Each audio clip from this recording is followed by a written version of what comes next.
Hey viewers, been a while since I've done a car vlog. I am sitting here in the parking lot after seeing Dan and Phil live, the Terrible Influence tour. I bought a tote bag.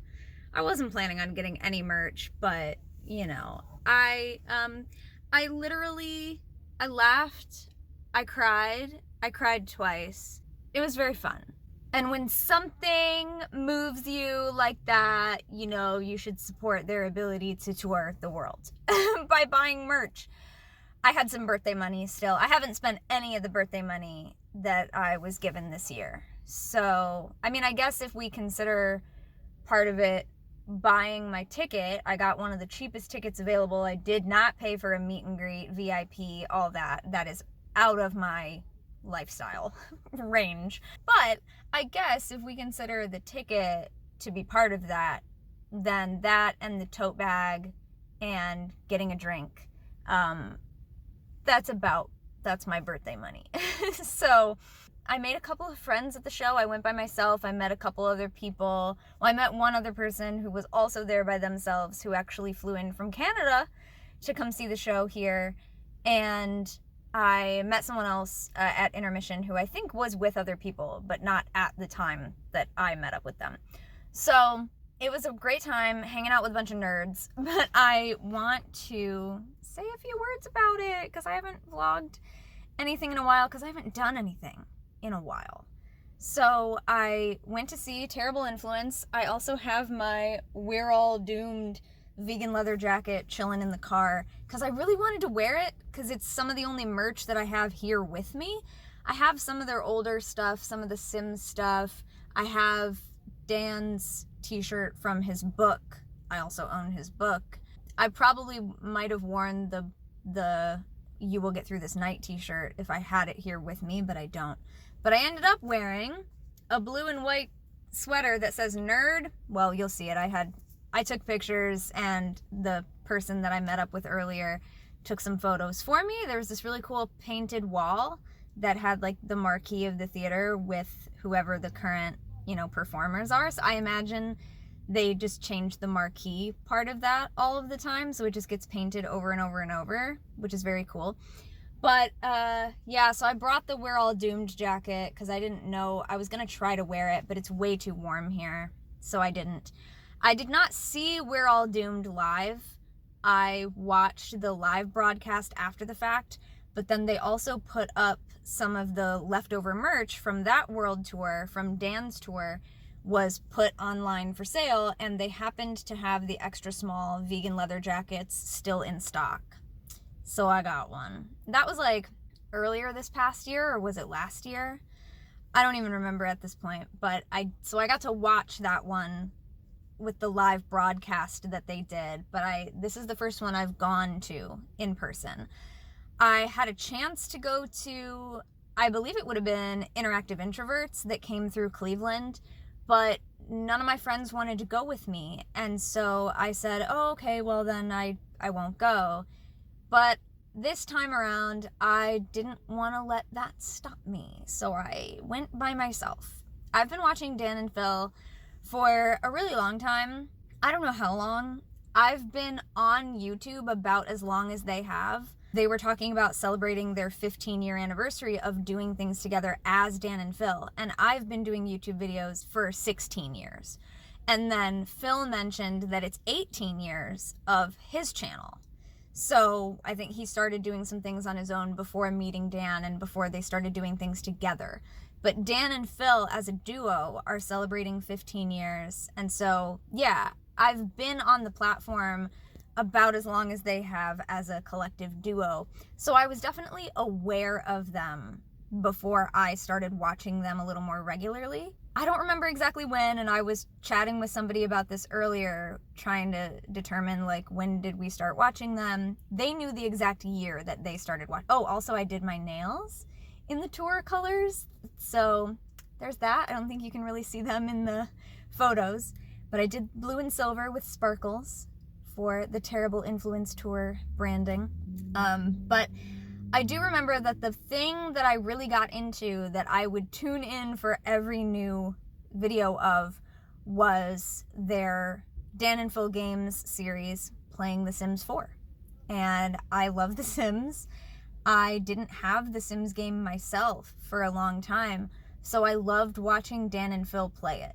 And I had never considered watching other people play The Sims before that. I don't know, it's just not something that occurred to me to look up as something that I wanted to consume, and it's not something that I had already come across. So it was actually watching Dan and Phil play The Sims that then got me into watching other people play The Sims, and now I make some of my own Sims content on my second channel, Cara Witch. I don't do a lot of it yet, but it is a thing that I do now, and I watch several other Sims YouTubers, and that sort of got into my algorithm because of watching Dan and Phil play. So that's a little bit of my background of like how long I've been watching them. It's definitely been years, and I am not one of the fans that they talk about a lot in this show, that they talk about a lot online. I have never written Dan and Phil fan fiction. I've never even read any of it on my own time. I've only known any of it when they've done videos reading it. I have never done any of the fan theories. I was not familiar with some of those things that were referenced in the shows. I am not one of those fans. I am not one of the people who was ever shipping them. I was not upset when it was revealed that they are not a couple, that they are not in fact married, any of that stuff. That's not me. But I really just enjoy their content so much, and as a content creator myself, I love hearing other content creators talk about what that's like for them. So those portions of this show were fantastic for me. So a little bit of context given now, I want to talk a little bit about this tour because it's the first one I've gone to, and I don't want to give any big spoilers for people who are still going to see it, but I can say I cried twice. I was not expecting, when they first came out on stage, I started crying. I was so overwhelmed by the fact that I'm doing it again, that I was in the same room with people who live on another continent, who I have never seen in person before. And I love this venue.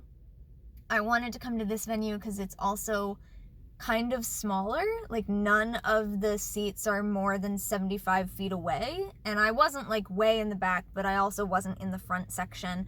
So it still felt like pretty close. Like, we could see everything pretty well. They also had a lot of it put up on a monitor on the stage as like part of the set. So I liked that I was already gonna feel a bit closer. Obviously, knowing that this is the audience that follows these same people, you kind of already have a feeling of the people who are around you, so it was very comfortable. It's a lot of introverts, and I made the joke more than once tonight when I started chatting with people, or I would be the one to speak up and say something or direct people to which line is which and where are you gonna go, because that really confused me in the first place. There was not any specific lines set up for like which line is for what thing, and so there were a lot of people clumped in the same area not knowing what line they were in. So at one point I was like, okay, if you want to take a selfie in front of the wall, that's here. The bathroom, stand on that side. If you're just going to the theater, go straight through, because all of that stuff was in the same little hallway. Anyway, I've been a stage manager in the past, and I am afraid that is something that does not leave me. But I made the joke multiple times that I'm one of the extroverted introverts. I am one of the people that will talk to others, that will start the conversation if somebody else is just feeling nervous, but really wants someone to talk to, but isn't gonna be the one to talk themselves. I will be the person to start that conversation, and I did that multiple times. But ultimately, we end up, sitting alone in a car in the parking lot, talking to our camera. Anyway, so the vibe was good. I, as a theater person, again, as somebody who has worked in theatrical productions, I want to give a big shout out to the tech. I want to shout out the light ops, the spot ops. I noticed the spot ops because that's a job I've done before, and I noticed them because from my angle, The light was almost never on Phil. Even when he was talking, his face was in shadow. And there was still other lighting on stage, so he still had light on him, but it was like the colorful lighting. But the spotlights were almost always on Dan, even if Phil was the one talking. And I just wanted to be like, yo, spot op, who's supposed to be on Phil right now? But, you know, I had to take a step back. I don't know what the direction is here. I don't know if they were told to be on whoever's talking at the time, and just because the banter was so quick back and forth, they couldn't switch back and forth, or what. And then I started to notice later in the show, there was more light on both of them, but most of the light that was on Phil was on the other side of the stage from where I was sitting, so I could tell that he was being backlit from my angle.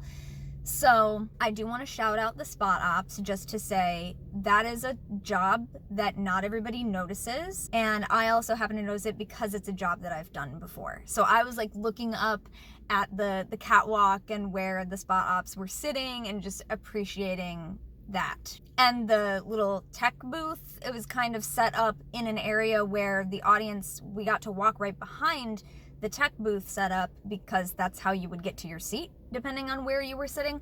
So we got to see like where the person was that is actually doing a lot of the lighting cues and sound cues, and it's a pretty tech heavy show. So I really appreciated that. They also did a lot with hand cams. So there was like handy cam ops that would be like actually be following them around through the hallways, around the audience, just around on the stage. There's a whole segment of the show that they do with the handy cam footage being projected up onto the screen. And so there's a camera operator on the stage following them around the whole time. So very cool use of some fun tech things that I wasn't expecting to see. Also, Dan, Phil, the choreo in this show, the choreography was fantastic. I'm so delighted by all of it. Not just dancing choreo, but fight choreo. I won't say anything more specific than that, obviously, but for the people who have seen the show already and anybody who's going to see it, you'll know what I mean. I guess I was expecting sort of a little bit of song and dance because I know that was in some of the previous tours, but I wasn't expecting it to the level that it was and in the multiple ways that it existed. So, okay, choreo, really great job with that. And I know some of it, like, you made fun of doing it, but it was actually quite good. I enjoyed it. Good job. So what else did I love other than just getting to see them? The closing number is the second part that I cried at. Everything about it was so fun though. And I really, really enjoyed the couple of moments where each of them got their own time on stage while the other was going and doing a costume change to get ready for the next thing. There was a segment where we got to have just Dan on stage, which felt a lot like getting to share some of the sentiments that were in We're All Doomed, and also that are in his book, which I really loved. And I was hoping after that happened that we would also get some Phil time later in the show, and we did. So there was also a segment later in the show where Phil got to talk to us, and both of those segments were so touching to me, and I really needed some of what they said tonight as a content creator myself. So like I said, some of what they've talked about as being content creators, I relate to. I enjoy hearing other creators talk about their struggles and difficulties, and they are obviously on like such a different scale than I am because they have such a bigger audience, but they also still do a lot of their own work. They're editing their own videos, for example. They do have each other as a duo. Having a creative duo, even having just one other person working with you, is so invaluable. And as a solo content creator, the moments where they were doing something silly together on stage or doing dance moves choreographed together on stage really just made me go, man, you know, like even just having one other person who's like doing the thing with you can make such a big difference. And I love that. I love that they have that. I love that they share that with us. And I love their solo stuff. When Dan took a long break and Phil was still doing things on his channel. Phil, I watched so many of those videos. I love that stuff that you were putting out. I really do. And if you had also decided to take a break, that would have been fine too. Very glad that both of you are back and doing things, but also like, yeah, you're human beings. I have taken a lot of breaks from my channel and I don't announce them because like you never know when you're gonna need it, especially with the mental health stuff. Like you just never know what's gonna happen when. So rest assured, like, yeah, so many of us love everything that you do all the time.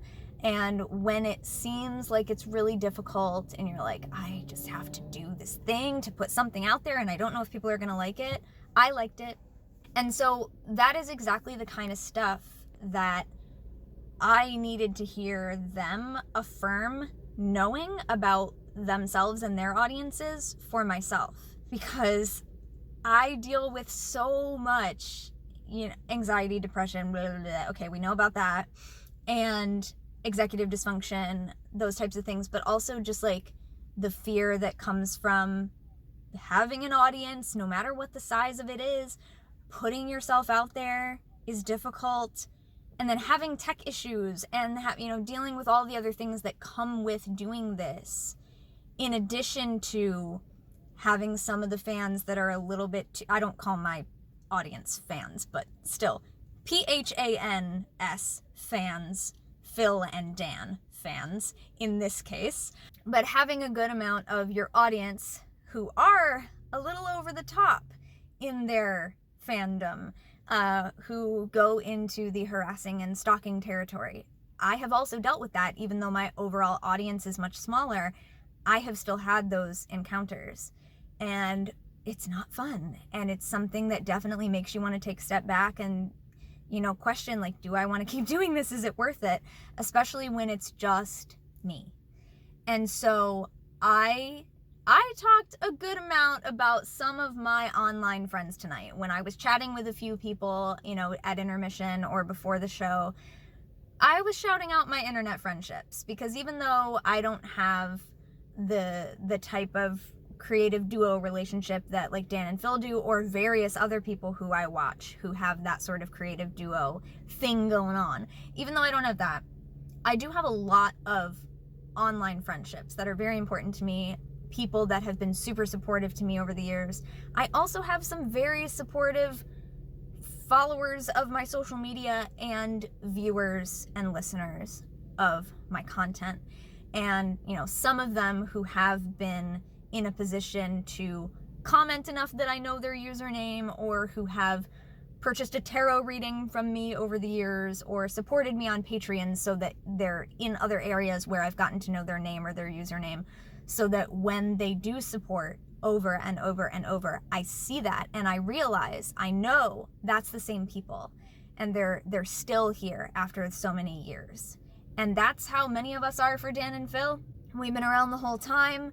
There's also new people finding the content all the time, and it's just, it allowed me to have some time to reflect on the people in my life who I have met because of the internet, or who I've met in person but then who end up supporting what I do on the internet, to reflect on how those supportive connections are the things that keep me wanting to do it. And it's the audience members who do care enough about the thing to buy a ticket to come see the show, to buy the merch, that kind of makes it worth it, that that there are some people who really love what you do that much. And I was telling somebody that I was here, and the venue's kind of busy, the line is really long to get merch or whatever. And they said, so like, how many people are there? Like a few hundred people?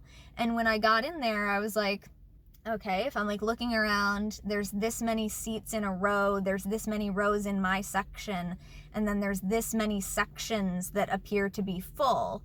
They weren't using the whole venue, because this venue is actually like a differently situated, it's in the round, basically. Usually there's a rotating stage and the audience sits all the way 360 around it, but they were not doing that for this show. They have a backdrop, a set, a lot of tech stuff and lights hooked up, so they weren't using the whole space. But of the space that was used, I counted how many sections and then multiplied that by how many rows and how many seats, and I was like, I think maybe like probably 1,300 people. And they were like, whoa, that's like, yeah, 1,000 people more than what they were thinking. And I was like, no. These are very popular YouTubers, and that is why they're able to do things like world tours and actually sell out shows in multiple countries. And this is not even the first time they've done this, you know? So yes, very different caliber, different level, different quantity of audience members, but I still very much relate to like the struggles that go into just creating content in the first place, putting it out there, dealing with the tech, dealing with certain audience members that take things a little too far, make you uncomfortable. So I just really appreciate the chance to connect in with that. You know, I posted on my Instagram a little bit earlier from when I'm recording this, like in the past few weeks, I posted that I got some other YouTuber merch, and I actually had already gotten this jacket before that, but I haven't posted about the jacket yet because I haven't gotten a good picture of me in it. It's a tough one. The design is on the back. Anyway, so I've been saying I'm in my YouTuber merch era, but it really is like I'm in such a different place with my own content and a different relationship with figuring out where I want to go with my relationship with being a content creator as I have been, that I'm really like taking some time to tap into what it's been like for the creators that I really like watching that are doing it on such a bigger scale, and hearing them talk about the things that are very relevant to me. And not even all of them are like even at the level of amount of viewers of Dan and Phil, but I'm also a fan of content creators that have maybe less overall followers than Dan and Phil, but more than me. And so they're kind of, you know, all along the spectrum. The things that I hear people talk about are the same. It doesn't matter how big the audience is. The struggles of the creation side of it are the same and are so relevant and relatable to me. So thank you both for that. Thank you everybody who helped on Terrible Influence Tour, any of their previous tours. Tech people, big shout out. I had a great time. I did get an opportunity to make a couple of friends, and I'll see you all on the internet. So, and to my viewers who maybe don't know Dan and Phil, this is not to convince you to watch them, but hopefully you still got to hear a little bit about, you know, their impact on me as a content creator and that aspect of it. But to you, thank you for being here to listen to me talk about a thing that I experienced in my life, which is what I used to do on this channel all the time when I used to actually go out and do stuff more often, but I haven't done that in a long time. So here you go, here's a treat. I am going to now start driving back to where I'm staying because the parking lot is finally starting to clear out. So I wasn't gonna try getting out of here before anyway, it was packed. I was like, I'm gonna sit and do a vlog. But now it's looking like I'll be able to get out of here and head back to where I'm staying. So thank you for watching and or listening to this video. I will see you next time, and until then, don't forget to be awesome, blessed be, and goodbye.